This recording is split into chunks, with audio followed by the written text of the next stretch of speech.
Hi there, it's Kevin with GatheringMagic.com with this week's episode of the Rogues Alley. This week I'm going to be taking a look at a card, Painter's Servant, which has been generating a ton of buzz in the modern talk. Everyone is trying to find a silver bullet versus the Eldrazi decks that have been dominating the format since the Pro Tour.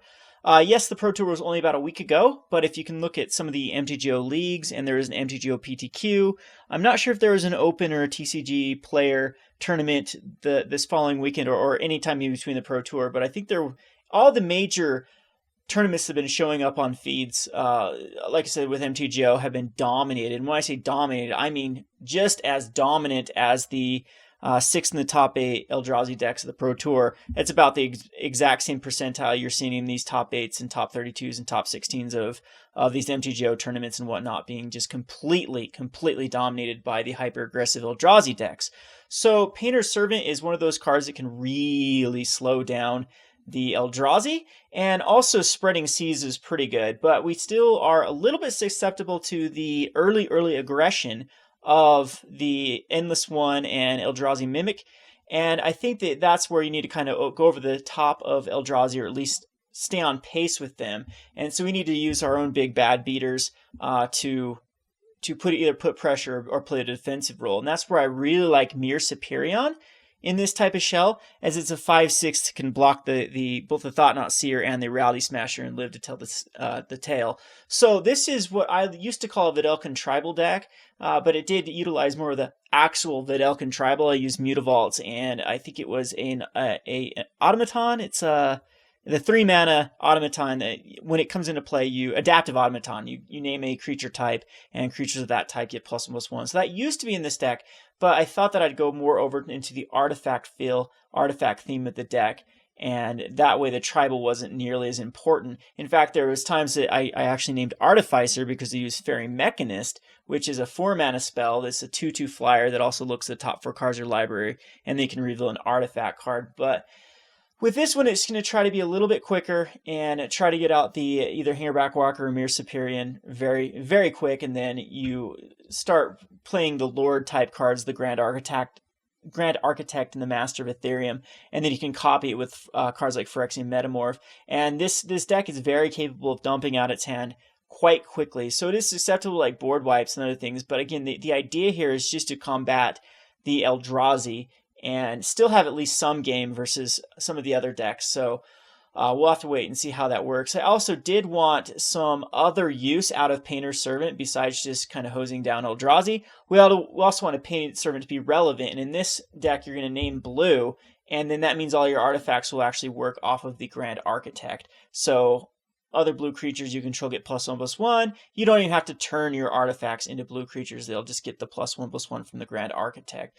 So there's a lot of different routes you can go with this kind of Artificer Tribal. There's some 1-drops and 2-drops that are decently aggressive. There's a Metalcraft guy that can tap down artifact creatures and lands that I thought was pretty interesting, because at the beginning of an opponent's upkeep, you can actually tap down a land, and then it's kind of obsolete. You can kind of lock these sorcery speed decks out of lands. You got to think of like the Death and Taxes type archetyped from Legacy, or even in Modern, where through Ghost Quarters and Tech Edges and the guy that taps down lands, you can lock people out. So that's another route you can definitely take.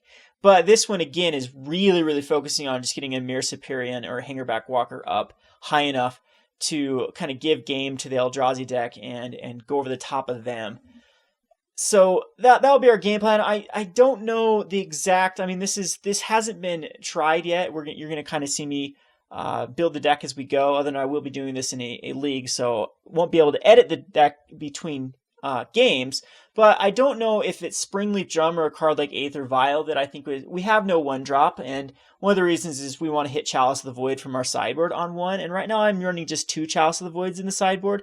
This could easily go up in count, but I wanted to make room for both Relic of Progenitus and Ratchet Bomb. I want to at least have some answers to cards like Worship or anything that can shut me down from attacking, and Ratchet Bomb, even if I have to get up to like 3, is something that at least gives me an out. And then I do have one more Relic of Progenitus in the sideboard, so 3 main board, 1 sideboard, and also a Needle. I wanted to have a room for Needle. I already cut some Wurmcoil Engines. The deck did have a playset of Wurmcoils in the sideboard. In fact, they used to be kind of the Hangarback Walker slot, but I'm really thinking that Hangarback Walker is going to play a better role than Wurmcoil Engine, as when it dies, it's going to put out just a ton of Thopters that are going to be huge through Master of Etheriums and Grand Architects, and hopefully Phyrexian Metamorphs that are copying those type of cards. We might find out we need another Lord. We'll have to wait and see if we need to bring back in another copy type spell like the 2-drop, the Illusion that can copy. Or there might be the Adaptive Automaton still might be a card that we can put in here, but since we do have to specifically name a tribe, I'm not quite sure. We can even go like a Hall of Triumph. In fact, Hall of Triumph might be a decent card in this deck, as you can name blue, and it will actually work off Painter's Servant, give all your blue cards +1/+1, and it is an artifact you can actually convoke in through Chief Engineer and Etherium Sculptor. Speaking of which, Chief Engineer is in here to make all of your artifact spells have convoke. It's the way that we can get out very big Hangarback Walkers or very quick Myr Superions. We also have Springleaf Drums, so the Springleaf Drums can help accelerate some of these cards into these bigger drops and kind of chain off like Phyrexian Metamorphs and whatnot. And Relic of Progenitus in this deck can easily, through the Etherium Sculptor, making artifact spells cost 1 less, can actually be kind of our cantrip. So we can cheat this into play with Etherium Sculptor for 0 and then sacrifice it just to draw cards. So it helps you with the lower land count. It really takes care of the graveyard-based strategies that are still decently relevant. I think that Living End is going to have a comeback now that Relic of Progenitus isn't as mainstream as it was when the Eldrazi decks were more the processing route. And so we do have to worry about Living End. I think Living End is going to be a difficult card for our deck to deal with until we can get a Chalice on 0. Chalice on 0 is very good against the Living End. They have to evoke in the guy, the Ignat Chewer, as well as Beast Withening the Chalice of Wood before they can attempt to even go off. So we kind of have a lot of action, a lot of good aggressive cards versus the vast majority of the metagame. But our intentions here is to really find a home for Painter's Servant. So this is kind of attempt number 1 for the Painted Servant. I also wanted to have Painter's Servant in a dramatic entrance deck. I thought that was pretty cool, like kind of a tooth and nail / dramatic entrance shell, because it's pretty funny with Painter's Servant. Basically, let me explain this card. You enters the battlefield to choose a color, and all cards that aren't on the battlefield, spells, and permanents are the chosen color in addition to their other colors. So that way, with the Painter's Servant, we can turn Emrakul into a green creature, and they can cheat in with a card called Dramatic Entrance. This instant speed allows you to put a card from your hand onto the battlefield. So I mean, you can actually cheat in other cards like Iona. I mean, there's anything that would be a target for the kind of Gifts Right deck could be cheated in. And so I think that there's that little I think the Painter's Servant now with Eldrazi could see a lot of creativity, because if it can be a really good Silver Bullet versus the number 1 deck and still have other implications in the deck, I think that is where this card wants to see a home. So I guess that's enough explanation of the deck. We'll actually queue it up and see how well it works. My last attempt at actually making a deck to stop the Eldrazi rush was very, very bad. I mean, even cards like Wrath of God and Ghostly Prison seem to be too slow against the deck. So I'm hoping that a deck that can kind of match the tempo, match the pace of it, will be decent. So let's go ahead. Oh, let me figure out the sideboard here too. Stubborn Denial is just really good. If we can get a Stubborn Denial hooked up to a Myr Superion, we can counter any non-creature spells. The Spreading Seas is more hate versus Eldrazi type decks. Yes, we could put it in the main board. We'll have to wait and see.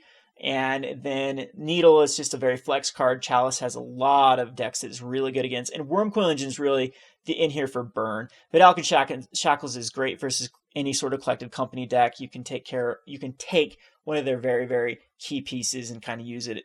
A lot of them, you can actually use their cards against them. There's quite a few cards with the amount of islands that we have that we can just take control of a creature. So anyway, let's go ahead and queue this up. This has been Kevin with GatheringMagic.com. Thanks for watching.